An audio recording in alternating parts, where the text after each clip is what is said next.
Assalamualaikum warahmatullahi wabarakatuh. Halo teman-teman, balik lagi sama saya, anak kuliahan. Kuliah adalah hak segala bangsa.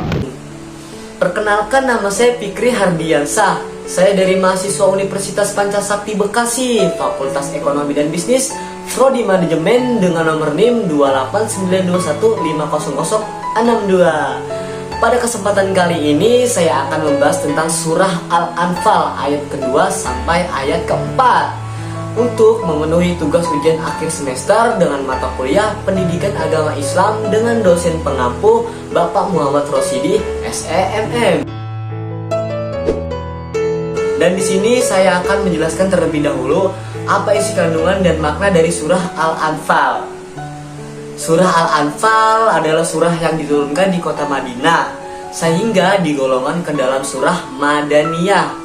Ia merupakan surah ke-8 pada Al-Quran, dan ayat yang terdapat dalam surah tersebut berjumlah 75 ayat. Turunnya surah tersebut pada tahun kedua Hijriah atau bertepatan dengan peristiwa Perang Badar, yaitu perang fisik pertama kali sebagai perlawanan dari kaum muslimin terhadap kaum kafir Quraisy Mekah, sebagaimana apa yang telah diriwayatkan oleh Ibnu Abbas radhiyallahu anhu. Dan itulah isi kandungan dan makna dari surah Al-Anfal. Mari kita bahas ayat yang kedua sampai ayat keempat dari surah Al-Anfal ini. Surat yang kedua, Allah menjelaskan bahwa orang-orang mukmin ialah mereka yang menghiasi dirinya dengan sifat-sifat seperti tersebut dalam ayat ini. 3 sifat disebutkan dalam ayat ini, sedangkan 2 sifat lagi disebutkan dalam ayat berikutnya. 1. Apabila disebutkan nama Allah, bergetarlah hatinya karena ingat keagungan dan kekuasaannya. Pada saat itu timbul dalam jiwanya perasaan penuh haru mengingat besarnya nikmat dan karunia-Nya. Mereka merasa takut apabila mereka tidak memenuhi tugas kewajiban sebagai hamba Allah, dan merasa berdosa apabila melanggar larangan-larangannya.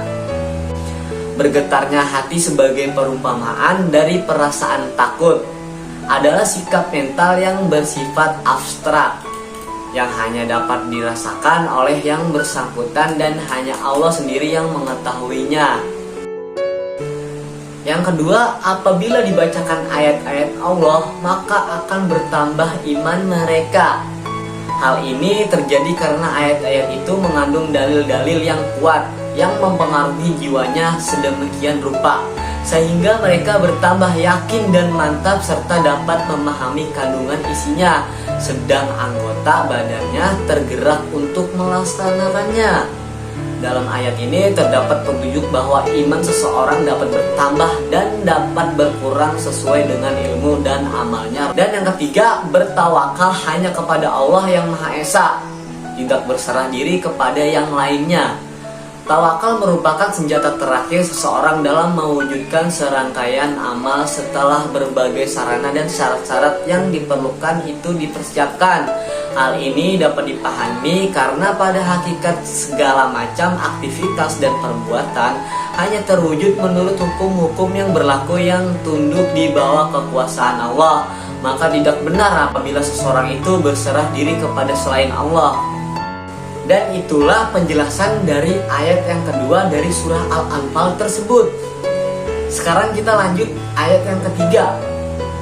Ayat yang ketiga, Allah menjelaskan sifat-sifat lahirnya seorang orang mukmin sebagai kelanjutan dari sifat-sifat yang telah lalu. Yang pertama, selalu mendirikan sholat 5 waktu dengan sempurna, syarat-syarat dan rukun-rukunnya, serta tepat pada waktunya, sedang jiwanya khusyuk mengikuti gerak lahiriah dan tunduk semata kepada Allah. Yang kedua, menginfakkan sebagai dari harta yang diberikan kepadanya.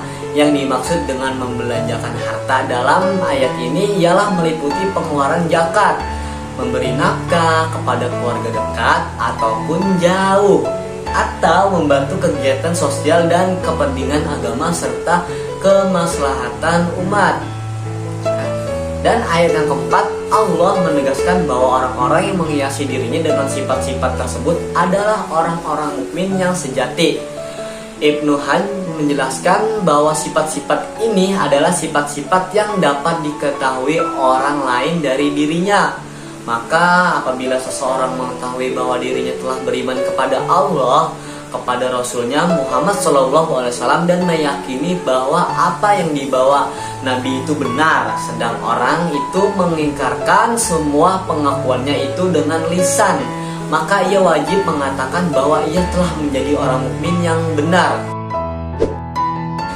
Dan itulah tafsir dari surah Al-Anfal dan penjelasan dari ayat yang kedua sampai ayat yang keempat. Dan mungkin itu saja pelajaran yang saya kasih tentang surah Al-Anfal. Apabila ada kesalahan dan perkataan saya yang kurang baik, mohon dimaafkan.